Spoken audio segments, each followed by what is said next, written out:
Hello everyone, hope you all are very well. Today we will start section 53 of IPC, which is deal with punishments. Punishments से deal करता है हमारा section 55 of IPC. Okay, अब जो section 55 है ये क्या बोलता है? कहता है जो हमारा IPC है, आप सभी को पता होगा, जो हमारा IPC है, इंडियन पिनल कोड है, ये हमें पनिशमेंट्स बताता है ऑफेंस से रिलेटेड कि किस ऑफेंस की क्या पनिशमेंट होगी, ये हमारा IPC बताता है. अब कहते हैं IPC बताता तो है पनिशमेंट के बारे में, बट हर ऑफेंस में क्या होती है, पनिशमेंट डिफरेंट होती है. फॉर एग्ज़ाम्पल, मर्डर की पनिशमेंट अलग होगी, थेफ्ट की पनिशमेंट अलग होगी, ठीक है, रॉबरी की पनिशमेंट अलग होगी, डेफामेशन की पनिशमेंट अलग होगी. ऐसे डिफरेंट केसेस में पनिशमेंट्स भी क्या होती हैं, डिफरेंट होती हैं. ओके, तो इसलिए IPC में 53 सेक्शन का प्रोविज़न ऐड किया गया जो हमें बताता है, क्या बताता है कि पनिशमेंट कितने तरह की होती है, काइंड्स ऑफ पनिशमेंट. ठीक है, ये टॉक अबाउट करता है, it's talk about the different punishments कि कैसे कितनी पनिशमेंट्स होती हैं. Okay, so let's get started. According to section 53 के अकॉर्डिंग, जो सेक्शन के अकॉर्डिंग पनिशमेंट का मतलब, the punishment to which offender are liable under the provision of this code are, कहता है द पनिशमेंट्स, जो पनिशमेंट्स हैं ऑफेंडर को जो मिलती हैं, जिसके लिए ऑफेंडर क्या होता है, लाइबल होता है इस कोड के किसी भी प्रोविज़न में, वो कैसी पनिशमेंट मिल सकती हैं उसको. फर्स्टली डेथ पनिशमेंट मिल सकती है, सेकेंडली इम्प्रिजनमेंट फॉर लाइफ मिल सकती है. ठीक है, ओके. और जो हमारा थर्ड क्लोज था इसमें, ये 1949 में रिपील कर दिया गया था. ओके, तो अब हमारी जो थर्ड पनिशमेंट है, वैसे हम फोर्थ देखेंगे, तो ये क्या कहती है, ये बोलती है imprisonment which is of two description, दो तरह की हो सकती है. कैसी? Namely the rigorous imprisonment, that is hard labour, मतलब कि रिगोरियस पनिशमेंट ऐसी होती है जो हार्ड पनिशमेंट होती है बहुत ही ज़्यादा. और secondly simple punishment. Fifth, forfeiture of property, forfeit कर लेते हैं जब हम प्रॉपर्टी को, उसको बोलते हैं फॉरफीचर ऑफ प्रॉपर्टी की पनिशमेंट मिलती है. ठीक है, फॉर एग्ज़ाम्पल, जैसे अगर कोई पर्सन, मान लीजिए फॉर एग्ज़ाम्पल कि कोई एक पर्सन है, ठीक है, प्रॉपर्टी से रिलेटेड कोई है, वो कुछ उसने कुछ अमाउंट पे करना है कोर्ट को, पर वो ऐसा नहीं कर रहा है, तो कोर्ट क्या कर लेगा, उसकी प्रॉपर्टी को फॉरफिट कर लेगा. फॉरफिट मीन्स जब्त कर लेगा उसकी प्रॉपर्टी को और अपने पास रख लेगा. तो ये एक फिफ्थ टाइप की पनिशमेंट है जिसको हम बोलते हैं forfeiture of property. Sixth is fine. कई बार आप सभी ने देखा होगा कि हर पनिशमेंट के साथ कई बार ऐसा लिखा होता है he is liable for 7 year punishment और विद फाइन, या फिर बोथ. ठीक है, या फिर सिंपल फाइन से होता है. ओके, तो हमने देखा कि हमारा सेक्शन 53 क्या बात करता है, पनिशमेंट के बारे में. ओके, अब हम देखते हैं पनिशमेंट का मतलब क्या होता है. ठीक है, अगर हमारे पास पनिशमेंट से रिलेटेड कोई क्वेश्चन आता है तो हम उसे अटेम्प्ट कैसे करेंगे. ओके, जो हमारा पनिशमेंट है, punishment can be used as a method of inducing the incident of criminal behaviour either by deterring the potential offender or by incapacitating and preventing them from repeating the offense or by reforming them into the law-abiding citizens. Punishment, whether legal or divine, needs justification. इसका मतलब क्या हुआ, कहते हैं punishment can be used, punishment एक ऐसा method है जो हमें क्रिमिनल बिहेवियर को, जो क्रिमिनल बिहेवियर का जो ऑफेंडर होता है उसको, पोटेंशियल ऑफेंडर होता है उसको डराने के लिए, और हमारे सोसाइटी में जो ऑफेंस है वो रिपीट ना हो उसको बचाने के लिए हम क्या करते हैं, सिटीजन्स को जो ऐसा करते हैं, ये गलत काम करते हैं, उनको पनिशमेंट देते हैं. पनिशमेंट लीगल भी हो सकती है और डिवाइन भी हो सकती है. Okay, Thus, in simply, the immediate consequences that follow a criminal act is known as punishment. कहते हैं ऐसा immediate consequences means साथ के साथ ही criminal act होने के साथ साथ हम जो immediate उसको मतलब उसको पनिश कर देते हैं उसको हम क्या बोलते हैं, पनिशमेंट बोलते हैं. अब हमारी पनिशमेंट की जो डिफ़ाइन होगी ये क्या होगी, कहते हैं punishment is defined as suffering, loss, pain और any other penalty that is inflicted on a person for the crime by the concerned authority. Punishment को हम डिफ़ाइन करेंगे ये क्या है, एक सफरिंग है, लॉस है, पेन है और अनदर पेनल्टी लगती है किसी भी पर्सन के ऊपर जिसने कोई क्राइम किया हुआ होता है. ओके, आई होप आप सभी को समझ आ रहा होगा. अब हम नेक्स्ट बात करते हैं. हमारे पास क्या होती है, बहुत सारे थ्योरीज़ हैं पनिशमेंट की. ओके, थ्योरीज़ क्या होती है पनिशमेंट की, कहते हैं हमारे पास डिफरेंट तरह की, हम काइंड्स भी बोल सकते हैं इसको, और काइंड्स और या फिर हम थ्योरीज़ बोल सकते हैं, थ्योरीज़ ऑफ पनिशमेंट कि किस तरह की पनिशमेंट होती हैं. सबसे पहले एक है प्रिवेंटिव थ्योरी. हमारी प्रिवेंटिव थ्योरी क्या बात करती है पनिशमेंट से related. Okay, according to this theory, punishment is awarded with a view to prevent the offender from repeating the offense in future में ताकि ऑफेंस ना हो इसलिए बचाने के लिए क्या दी जाती है, ऑफेंडर को पनिशमेंट दी जाती है ताकि वो आगे फ्यूचर में कोई ऑफेंस ना करे. इन older days prevention was secured by disabling the offender permanently. For example, for the offense of theft, the hand of the offenders were cut away. The death sentence is the most effective mode of preventing the offense by an offender. Okay, it was awarded in those offenses which are of a very grave nature, such as a murder or treason.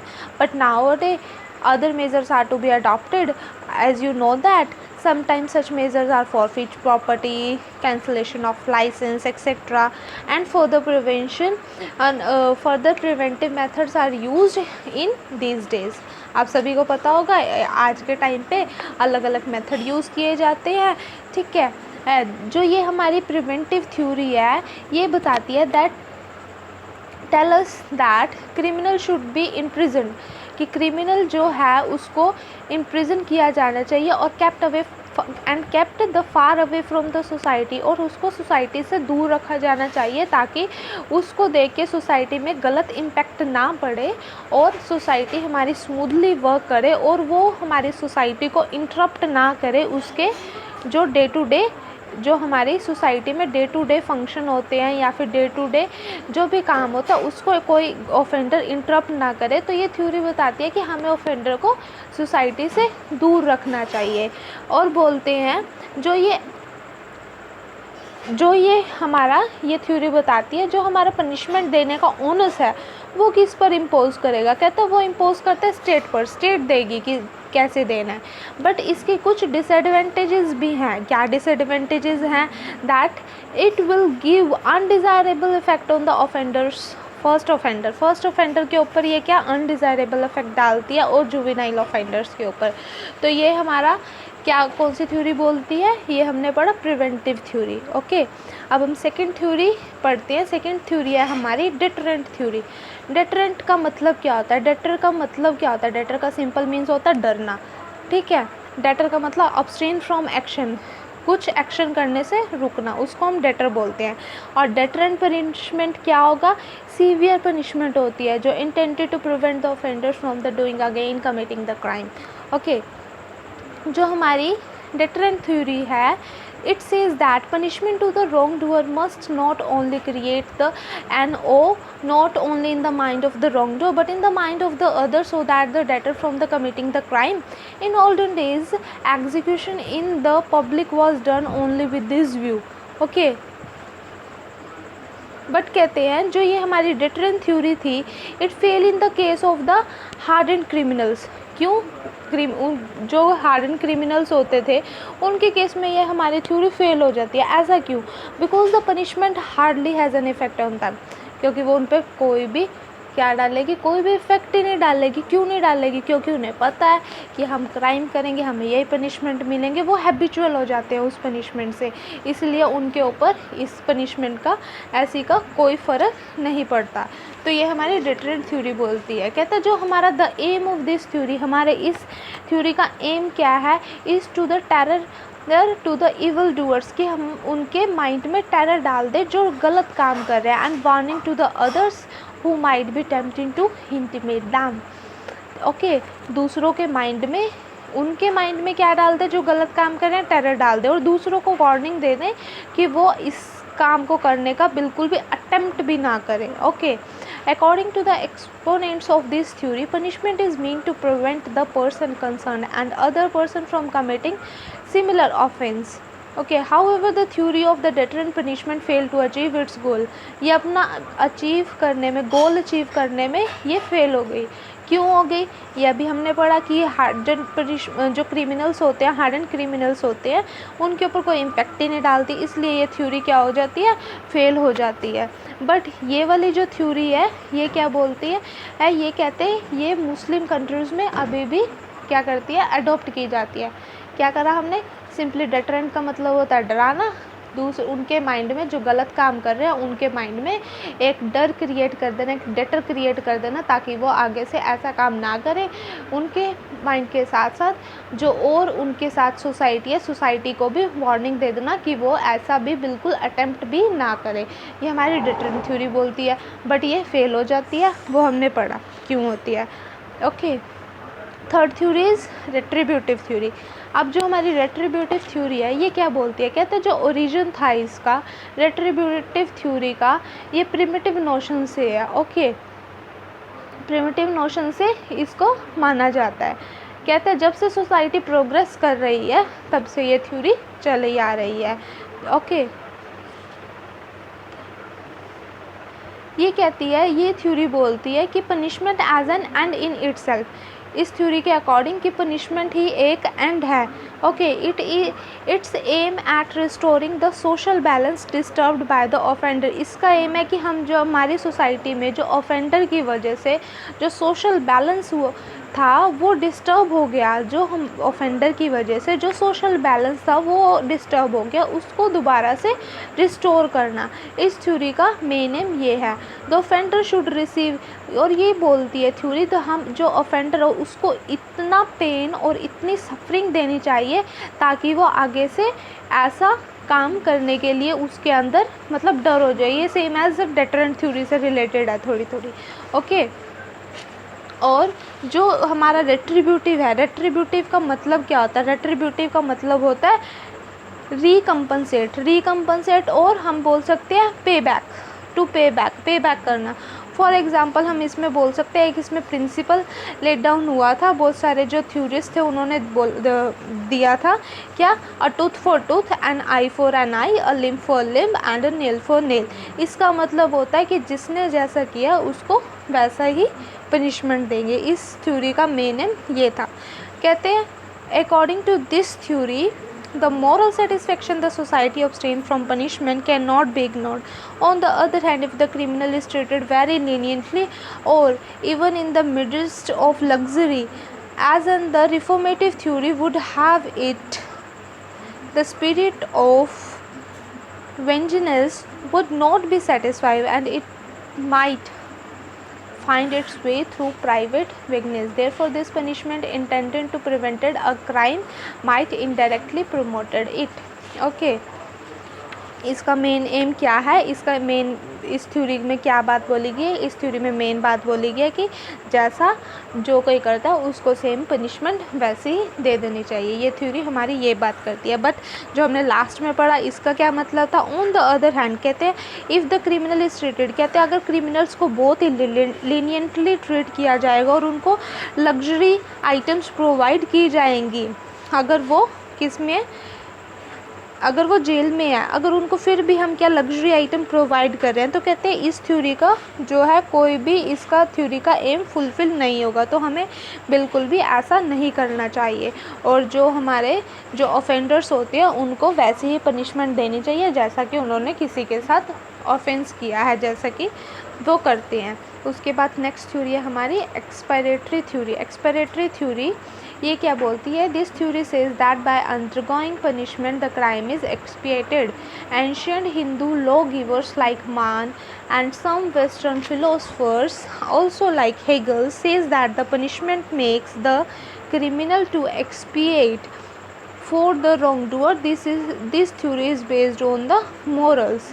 कहते हैं ये theory क्या बोलती है? ये theory simple बोलती है कि ये जो थ्योरी है ये उनको पनिशमेंट देनी चाहिए जो क्या हो, द क्राइम इज़ एक्सपिएटेड, मतलब कि उनको वो ऐसी पनिशमेंट देनी चाहिए ताकि वो एक्सपिएटेड का मतलब ताकि वो क्या करें, पश्चाताप करें। उनको ऐसी पनिशमेंट दें ऑफेंडर्स को हम, ताकि उनको अपनी गलती का रियलाइजेशन हो और वो अपनी गलती को क्या करें, पश्चाताप करें, एक्सपेक्टेड करें। Okay, next is reformative theory.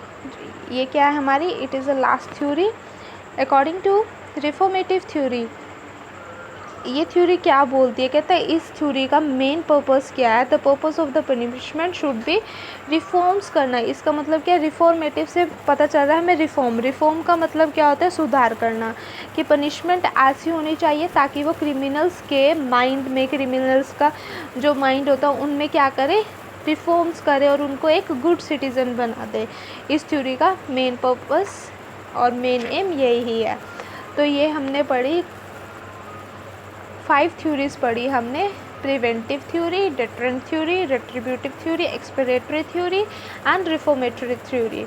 Okay, preventive में हमें ऐसी पनिशमेंट दे ताकि हमारी सोसाइटी प्रिवेंट हो, ठीक है, जैसे कि हमने पढ़ा ओल्ड लॉ के अकॉर्डिंग पढ़ा और न्यू लॉ के अकॉर्डिंग पढ़ा। फिर डेटरेंट का मतलब किसी को डराना, रेट्रिब्यूटिव भी उसी से डील करती है, और एक्सपिरेटरी हम ऐसी पनिशमेंट दे ताकि वो क्या करे, पश्चाताप करे, जो उनको पनिशमेंट दी है उनको अपने रियलाइजेशन हो कि हमने क्या ऑफेंस किया है। रिफॉर्मेटिव थ्योरी ऐसी थ्योरी है जिसका रिफॉर्मेटिव से पता चलता है हमें रिफॉर्म मीन्स कि रिफॉर्म होने चाहिए उनके, ताकि उनके माइंड में रिफॉर्म्स हो और वो एक गुड सिटीजन्स बने। तो ये हमारी 5 theories related with punishment. Section 53 deal करता है हमारा पनिशमेंट से, और फिर हमने इसकी क्या पढ़ी, एक इंट्रो सी पढ़ी, एक डिफाइन पढ़ी हमने इसकी डेफिनेशन ऑफ पनिशमेंट, और हमने थ्योरीज ऑफ पनिशमेंट पढ़ी। Okay, hope you will like my video. If you like, so please like, share, comment and subscribe my channel. Thank you.